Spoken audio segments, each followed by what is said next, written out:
welcome to Braveheart Conversations, where we learn the art of love through brave and compassionate conversations. I'm Jillian Aurora. And I'm Marie Wallace. And we are your hosts today. We are all set. That was fast. Easy today. All right. Well, welcome to Braveheart Conversations. I am Jillian Aurora, and I'm here with my gorgeous co-host, Marie Wallace. Hi, guys. And we're super excited to be here with you today. We are live every Thursday morning in our group Braveheart Conversations. So if you haven't already, check us out. And today we are going to be talking about transactional love versus true intimacy. If you don't know what we're talking about, let me break it down a little bit. So transactional love is what I'm referring to as transactional love is this idea of owing. So often when we get into relationships, we are talking about at least something that kind of devolves into I pay the bills and support you financially, so therefore I'm entitled to sex with you. Or what's You're another my maid. one? Yeah. Or from the other perspective too, because I take care of your home and I take care of your children, you owe me nice things or money that I can spend. So it's this idea of I do this, so you owe me that. That's what I'm talking about with transactional love. And what I want to discuss today is how that actually is not honoring or loving at all. And it hinders us from actually having intimacy with our partners. So I want to break down what we think of as love and intimacy, what makes that up, and how transactional love is keeping us from that or is detracting from that. So often I will hear, and was a woman, I hear women, and I was a woman who felt guilty for not being able to provide for my husband in the ways that he wanted to and he felt entitled to. And this was regarding my body, money, because I still had the idea that my resources weren't my resources, that he was entitled to them. Sorry. No worries. I'm getting real handsy here. Your time. Time, yeah. That because we were in this relationship, that then entitled the other person, that entitled my partner to have me, have elements of me. And that became then transactional and not genuine. So true intimacy comes from nothing but desire. It's two people that mutually desire each other, whether we're talking about sexual connection or we're talking about emotional connection or gifts of money or time. They're true gifts. They're coming from the heart. They're coming from desire. Nothing but purely, I want to. Mm-hmm. I want to give it.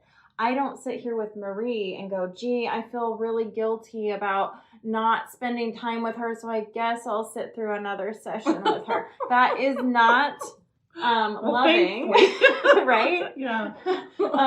And I wouldn't want Marie to come here and go, gosh, we've done this for so long, I can't say no. Like that would be transactional, right? It's coming from guilt and obligation instead of genuine desire. We are mutually desiring to create a podcast. We're mutually desiring to have to be in each other's company too. Yeah. Yeah. And so that's true intimacy. Intimacy can happen in every type of relationship. It's that idea of true connection. And it can only happen when two people mutually desire it.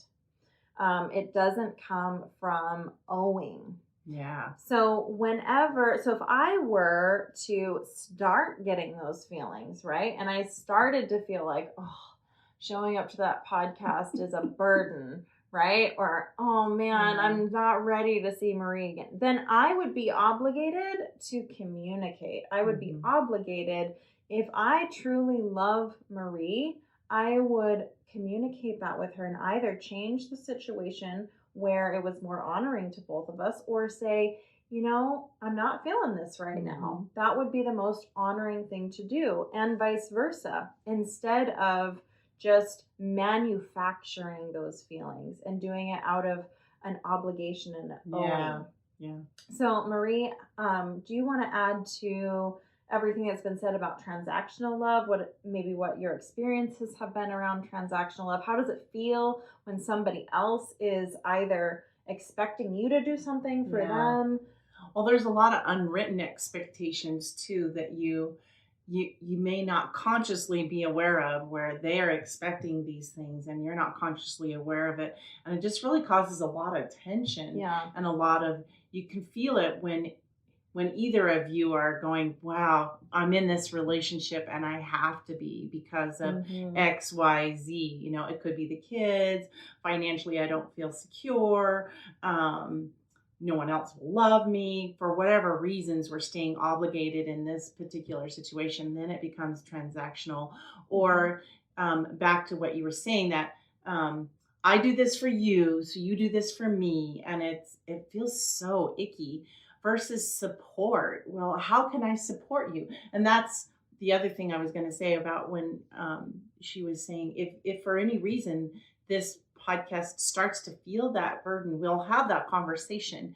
And then we will mutually work on solutions that are a win-win. That's our usual mode of operandi. You're looking for win-wins. Always. Not a, if I do this, you win and I lose, or I do this and I win and you lose, because that's not fun for anybody. Like, who wants to be in a relationship where you lose? It's just not very much. It's not intimate, and it doesn't fill your soul, which to get to that level of intimacy that you're really looking for. Yep. Yeah. And you touched a little bit on really the idea of hierarchy, which is a little bit of a segue, but I'll tie it in. No, I like it. So hierarchy is a really subconscious thing that we have integrated based on many, many, many thousands of years of history, where women have been in a lower status of hierarchy. We have been property for, in most cultures, in most years on this planet, we have been property. And so there's that idea of hierarchy where there have been win-lose situations all the time. And women have been very accepting of being the losing party because we didn't have any rights to do anything else. So now at this point, we have this really interesting situation where we do have the ability, we have the right to, we have an equal status. And so there's this idea of partnership that's very, very different than submission, and very different than you're the leader, I'm the follower. Instead, we are equal collaborators. Yes. In this relationship. Yeah, totally different dynamic. And so that element of hierarchy is for sure a intimacy killer, right? Yes. If I were to say, Marie, I don't really care how you feel. I'm the leader. I'm in charge. I run this podcast. And so you will show up every Thursday, right? That would then not... it becomes an obligation. And then it's not very fun. No. And then it does become only obligation, and it becomes only, if you were to follow along with that, which I know you wouldn't. I wouldn't. But you can see how that would not nurture connection. That would not nurture intimacy. That would actually create an unsafe and hostile environment for you, and would disconnect me. It wouldn't serve either of us. Yeah. So in a partnership, the standard is collaboration or nothing, win-win or nothing. Like that is the only option in a true partnership. There is never an option of, I win, you lose. Deal with it. I've heard that. Deal with it. Like, no. And sometimes that is the conversation in transaction also. How many of us have been in situations where a partner has said, well, you're married to me, so you need to give it up, and that's just the way it is. I think many of us have been in those situations. And it's very transactional, and it's very, I got into this relationship with you, so therefore you owe me, and tough shit. I want to talk about maybe some of the history that brought us there. As children, we have often heard from the very beginning that we are not entitled to ourselves, that we do owe something. We owe to employers. We owe our time to employers. We owe, which is a true transaction, by the way. It is a clear, I am trading you my time and my effort for money. Like, it's a very clear exchange that you can do in a marriage if you'd like, but that's very different than saying, I'm going to get into this relationship because I love you and we want to mutually create something. So if you want a transactional relationship, then be honest about it. Come to the table and say, I am trading you these pieces of myself in order to have this particular lifestyle. I've seen that in marriages before too, and it works for them if they all understand it, but it's not the kind of marriage I want, but it has worked for people. Yeah, and there's no judgment there if that is what you choose to do. Just be honest about it. Yeah. Like, both people deserve honesty. So if one person is in the relationship... And both people agree. Exactly. If one person is in the relationship thinking that they're here for love and intimacy, and then the other person is here thinking, well, you fulfill these needs for me, you cook my dinners and you clean my house, then you're really not on the same page, and that dishonesty won't serve you well. Excuse me. So what I would like to do is talk about where we're getting that, because a lot of women that I've worked with have explained how they feel guilty when they say no to any part of accessing them. So maybe it's time, well, I feel like I have to rush home after work because I'm supposed to do the dinner and that's my husband's time, because any time that isn't fulfilled by, or isn't isn't spoken for on my calendar by something else, some other obligation, has to be, for this person. But that's a really assumed expectation or entitlement. Attention, I must make sure that my partner is, has my attention before everything else. And my kids. Yeah. And the expectation is also, and it's an unwritten expectation or a secret, that you won't have any desires. You can take care of yourself on any of your needs or desires. I think that's an unwritten expectation. Like, it's not a consideration if I don't say something. Does that make sense what I'm saying? So sometimes it's like, it's not even thought of. Yeah. Whereas one partner is. Yeah, where one partner is that the one that expects everything to be taken care of, but that it's not reciprocal. Right. Yeah. So like, oh, I totally understand that you need to go out with the guys, but then when it's my turn to need to go out with the girls, well, wait a minute, I have your time. Yeah. You're taking time away from me. Totally. Yeah. And there's a lot of catering that happens, which I think is a lot of programming that we're supposed to play a supportive role. And so that programming is there both for men and women. But the entitlement to yourself is a really big piece. So reclaiming that and saying, before anyone else, I'm entitled to my time, my attention, my labor, my resources, which is like your money and your property and your body, that you have a right to say no to any of those things, regardless of the relationship that you're in, regardless if you're married, regardless if you have, parents that want access to you, or siblings or children, that you have a right to you first, and that literally serves everyone best. So that's the next piece that I'd love to talk about, is that by acting in entitlement to yourself, you actually serve everyone best. So if I operate in, everybody else is entitled to me first, then I'm giving, and I end up feeling burnt out, resentful, exhausted. They get what's left of me. And consumed. Yeah. Really, I'm consumed because I'm literally giving away pieces of myself that I'm sacrificing and I really need for me. So it's the opposite of thriving. It's the opposite of feeling lit up and being tapped into your desires and acting fully in your calling. And when you're living in the opposite of that, you're going to really struggle to be giving love and giving any kind of true potential from yourself. So when I am operating in entitlement to me first, not entitled to anyone else, but entitled to me, then I am free to follow my dreams, my vision, my calling.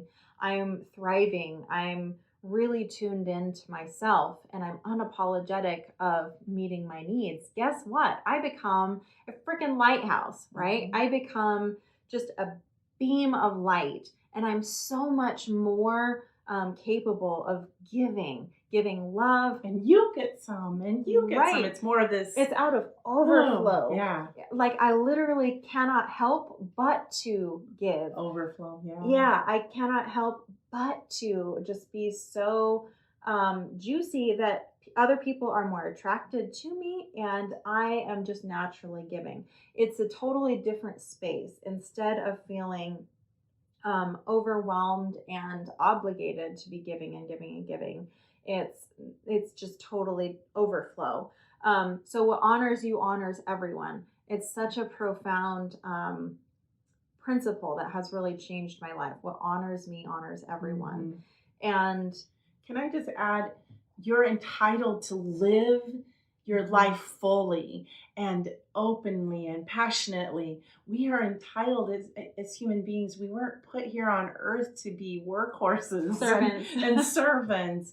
We were really every one of us deserve that. You know, because I've actually even seen it in parent-child. Because I parented you, you owe me. Right. Or because, I'm your child, you owe me. I've seen that both ways. But every one of us were meant to thrive and go from overflow and really just live juicy, right? Just live juicy, which is why we get all icky feeling when we feel obligated or expectations that are, Yeah, resentment is the natural outcome of sacrificing yourself because you will end up having expectations. So I love that you brought up the child aspect because I've seen that so many times where I paid for private school and you were in every sport and you did everything you wanted to do and I bought you nice things and we went on nice trips and now you become a drug addict. I've seen that play out. I don't know how many times. And the reality is you don't have ownership over that person. And just because you sacrifice parts of yourself and you betray yourself and you hurt yourself because you think it's going to benefit someone else, life is going to teach you, because we're here to learn, right? And the lesson is that when you harm yourself thinking you're benefiting someone else, no, that doesn't entitle you to them. You still only have entitlement to yourself. No matter how much you give someone, that does not entitle you to them. It does not entitle you to their time or their attention or, their life course, what they choose to do, their choices. You're not entitled to that. So it's a tough lesson because so many people I've seen are like, I gave years of my life to make this person better or to invest in them and now they're gone. And the only true person you can invest in is yourself. They're going to do what they're going to do with whatever you choose to give them. I see that with moms a lot because once the kids leave and their caretaking role is over, they feel that loss because they're no longer, and they forgot to care for the most important person. And it doesn't mean your caretaking role is not important. It's just that if you care here, then when those other relationships change, and they will, and there comes a point where the kids will grow up, or maybe my lover finds an interest that really involves his time, and I want, it's me caring for me. Yeah. Because those relationships will evolve and change in different ways. And if I have been looking out for myself, then I feel safe. I feel like, oh, well, I've got this. Yes, they've moved on and they're living their life, and it's sad for me and I miss them. But now I can go, oh, now I can rethink that and come alive in a different way. Well, now that's an adventure for me to seek out something new and different. I like that you brought up that piece of transactional love, which is actually this idea that I need you to meet my needs instead of I'm fully capable of meeting my needs and I love having you in my presence just because I enjoy having you in my presence, and vice versa. Transactional love really comes from this idea that I am insufficient to meet my needs and I really need you to do these things for me in order to be okay. Yeah. And if you don't, then I'm not going to be happy and I'm not going to be fulfilled. Instead of really owning the fact that I'm resourceful and there is a whole world of resources to meet my needs that I'm capable of accessing. And there's no relationship that I can say you have to meet all of my needs. Yeah. And so it is more of a desire-based relationship. Again, going back to desire versus obligation, but knowing like I want my partner to do whatever he's going to do to be happy. And he wants me to be happy. And that if that isn't the case in that relationship container, we'll release each other, right? Because the relationship isn't the priority. The health of both people is the priority. Yeah. And that's the same for any friendship.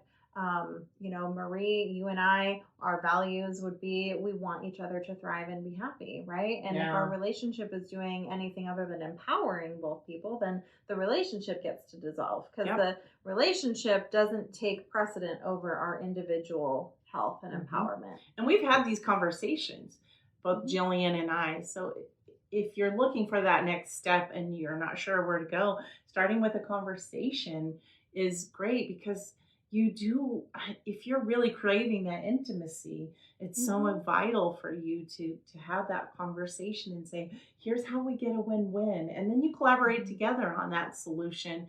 And that is really freeing and empowering too, is just going, hey, I have a teammate because we're teammates. Yeah. It's not, Jillian versus me and me versus Jillian. We're teammates in this, as well as our other relationships, even with me as a mom and my children. How can I help you? And my kids do the same for me. And it's a mutual support, a mutual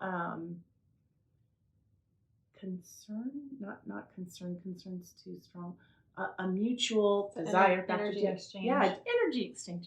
A mutual desire to see each other's happiness and to want to be part of it. But it's never given in any way except like, oh, I really desire to help you out here. What can I do? Versus, no, I'm her mom and I have to. Yeah. But how many of us do that? We because it's obligation.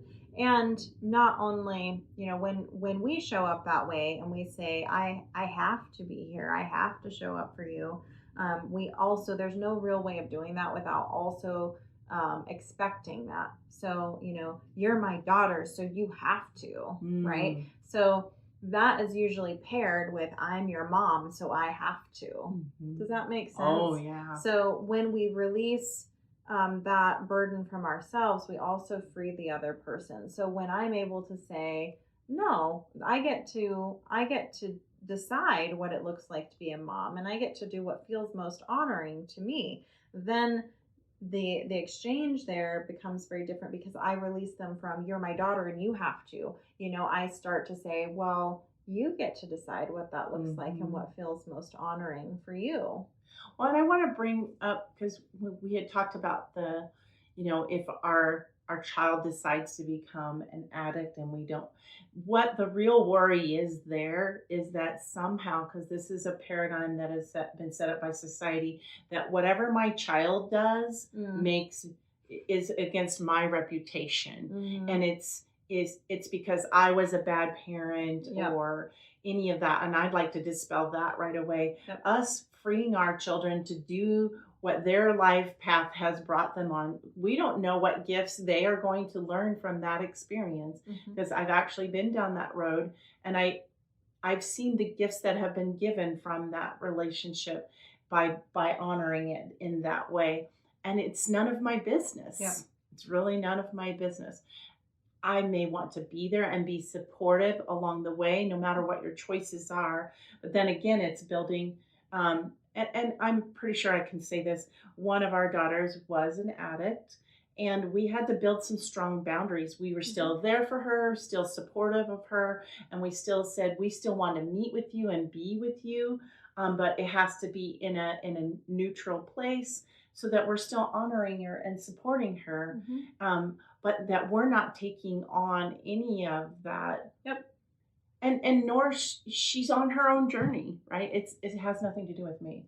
Right. Yeah. That everyone is entitled to their choices. Exactly. Yeah. And that somebody else's choices don't transfer to me. That was a tough one too, with being married to an addict. Also, it was very difficult not to be embarrassed by his behavior, his decisions, because it was like, oh, somehow it's reflecting on me. Somehow it's attached to me.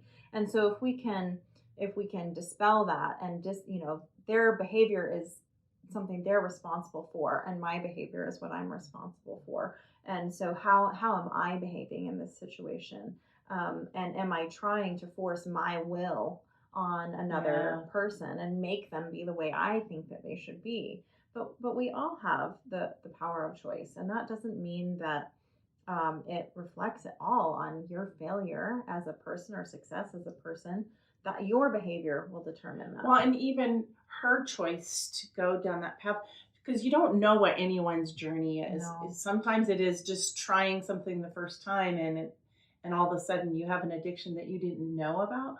But the gifts that she received, I just want to go back to that, because her choice led her to her solutions, which empowered her to be her best self. And now she's an amazing, wonderful human being because I didn't interfere. Bingo. Oh my gosh, it's so powerful. And I allowed divine to jump in and help whenever was needed. Absolutely. Yeah, I've also seen that many times, where the most empowering, loving thing that I could have possibly done is to get the hell out of the way. Over and over, I learned that lesson: get out of the way. By saving someone from their pain and their consequences, I really just prolonged that pain and that hurt. And I really believe accountability is love. Coddling someone is not. And I believe that because I lived that, painfully over and over. And but I think a lot of that does tie into this transaction, where we often think, because I did this, you owe me that. Specifically with like recovery, I've seen that over and over. I paid for your recovery. I paid for your treatment. I housed you. So you owe me. Or I can't believe I spent all this money and now you're leaving me. That is the voice of transaction, right? It's saying, it's reduced that relationship to, saying, how dare you have that choice because you owe me X, Y, Z. And that there's no room for intimacy in that. There's no room for real connection, because real connection is desire only. And you can't there's a lack of manufacture trust too, because I'm not trusting that they can't do it on their own. And you can't get to intimacy without that trust either. I think the desire really is ownership at that point too. It's wanting to keep that person no matter what. And it's a really selfish motive, because it's saying, I want to keep you for me, and I want to force you to be the way I want you to be.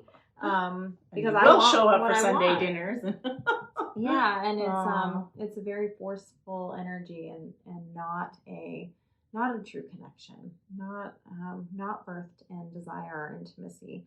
And you're really asking them to do something that they can't do, because we can't manufacture desire. We can kind of fake it and pretend, but it's not ever going to be genuine. That has to be birthed naturally, right? So anyway, I'm going to make sure we don't have any questions. on. And see what the next one's. All right. It does not look like we have any questions. So I am going to pull up. Of course, I forgot to pull up the next topic. I know that we're starting a new month, which I'm excited about. Hi, Lori. Let's see. Got a new month coming up. Oh, coming into April. Number 80. Are we on 80? Yeah, today was 79. 80 is the suppression of the feminine. Ooh, suppression of the feminine is the next one. It's going to be a history lesson. Woohoo! Actually, I'm kind of excited for that one. So, anyway, I hope that you have enjoyed today. Thank you so much for being here. Again, we are live every Thursday morning in the Braveheart Conversations group. So please find us there. Check us out. If you have any questions or suggestions for something you'd like to hear about, you can contact us individually. You can contact me at defytheaverage@gmail.com or Marie at mariesgold.com. Yeah, we would really love to hear from you. And you can find us on all the different podcasting platforms. You can find us on Spotify, iTunes, Podbean, all the different places. You can find on my website, you can find a link there as well, jillianaurora.com. And with that, I'm going to close up for us. And I hope you have an amazing week. And we will see you next time. Bye, guys. Bye-bye, everyone.